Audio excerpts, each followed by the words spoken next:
ଯନ୍ତ୍ରଣା ବିହୀନ ଜୀବନ ଜିଇବାର୍ ଲାଗି ଆମେ ବହୁତ କମେଇଥିସୁଁ ମେହନତ କରିଥିସୁଁ ଦିନ ରାତ ଏକ କରି ଆଉ ଗୋଟେ ଅପ୍ରିୟ ସତ୍ କଥା ଯନ୍ତ୍ରଣା ବିହୀନ ମୃତ୍ୟୁ ମରବାର୍ ଲାଗି ଭବିଷ୍ୟତ ଲାଗି କିଛି ପଇସା ଆମେ ସଞ୍ଚୟ କରିଥିସୁଁ ନିତ୍ୟ ବ୍ୟବହାର୍ଯ୍ୟ ଇନ୍ତା ଜିନିଷ ମାନେ ଅଛେ ବହୁତ ଦରକାରୀ ଜିନିଷ ସବୁଦିନ ଆମେ ବ୍ୟବହାର କରିପାରମା ବଜାରରେ ତାର କ୍ରେତା ନେଇଥାନ୍ କି ତାର ବିକ୍ରେତା ବି ନେଇଥାନ୍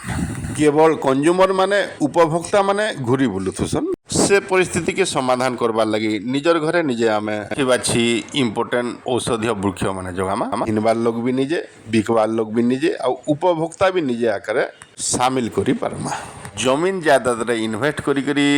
सेनु आमदानी करबाटा ओडिसा रे बहुत कम लोग देखबार के मिलसन